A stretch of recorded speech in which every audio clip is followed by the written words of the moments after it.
صلى على النبي عليه الصلاة والسلام. أنا كنت بهزر مع ماما.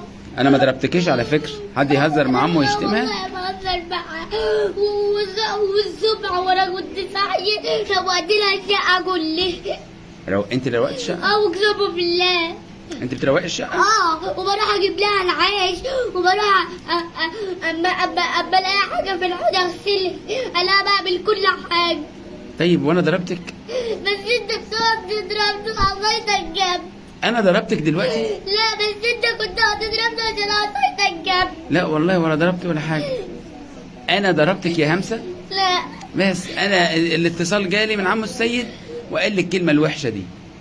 همسة بتشتم امها، يا نهار ابيض. في حد يعمل كده؟ بتصور. ايه؟ انت بتصور. بصور ايه؟ انت بتصور.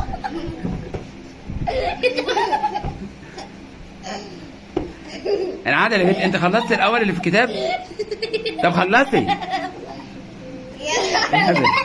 خلصي اللي على السبوره ده، اللي على السبوره ده خلص؟ خلصي يا بنت.